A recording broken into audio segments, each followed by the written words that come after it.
What's going on, everyone? Climate Data Report here with the Saturday edition of the Weather Update. Taking a look at the National Hazards Map, you will see some colors on the map, indicating we do have some active weather to talk about and some dangerous weather. In fact, in the southwest U.S., the heat is going to continue.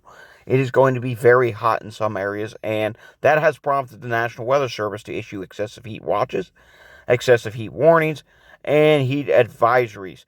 You do have an excessive heat watch in portions of California, Nevada, and Arizona. Then you have warnings and advisories up for New Mexico, portions of Arizona, Texas, even down in Florida in the southeast, and up in the northwest there are heat advisories as well. One county in Idaho and multiple counties in Washington. Any of these areas could have heat indexes well into the 90s and even above 100. There is a flood watch that is up for portions of South Kansas, as there are going to be more showers and thunderstorms today. Some of those storms could be severe. We'll get to the Storm Prediction Center in a moment. And you can see here, this map is not showing flash flood watches up for the Northeast, but I would not be surprised if some do get added for Sunday, as there's going to be more slow-moving showers and thunderstorms, something we saw a lot of back in June, and it's not going to take much to cause flooding, especially in places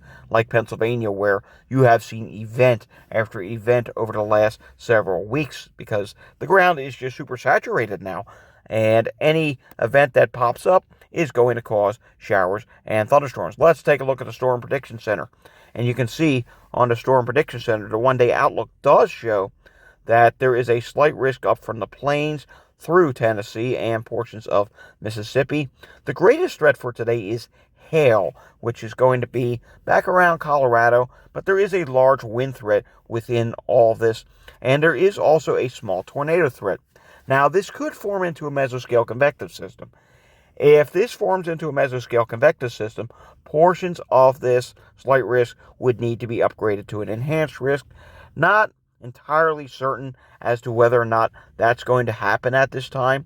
And as we come into the Sunday time frame, there is going to be yet again another slight risk of severe weather that goes from Texas and Oklahoma, extreme southeast Oklahoma, through to the coast, and that does extend up into the mid-Atlantic.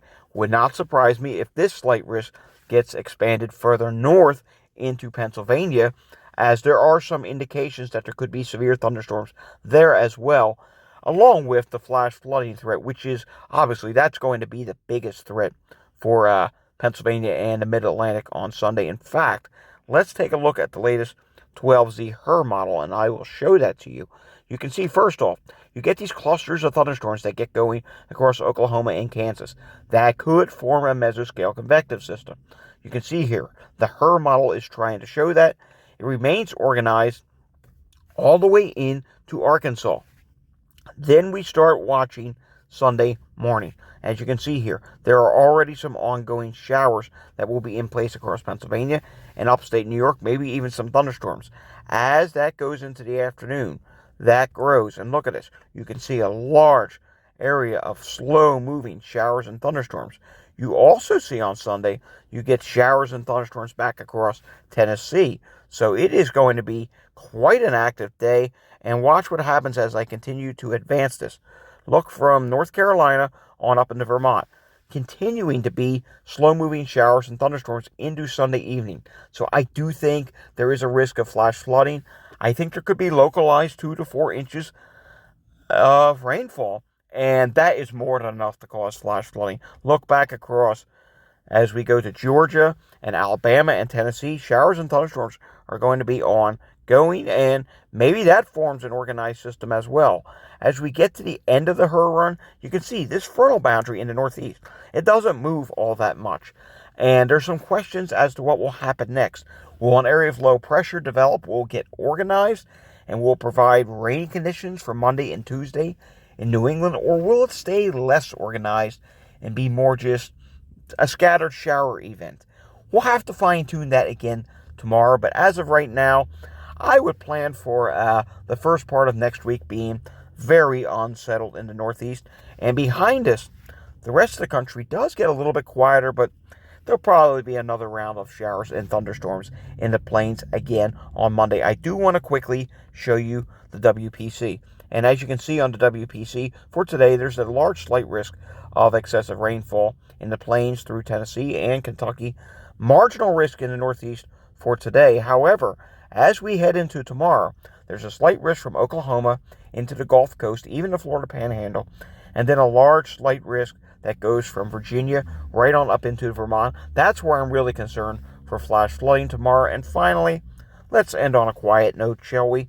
Not much to report in the tropics. The tropics remain quiet. There is the NAM model that's trying to show some sort of a tropical system getting going off the Carolinas. We're not buying into that.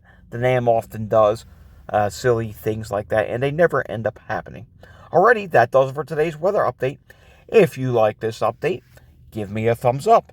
If you want to see more updates like this, subscribe to my channel down below. If you know someone else that would enjoy seeing updates like this, share this with your friends and family. You can also follow me on Threads. That's the new that's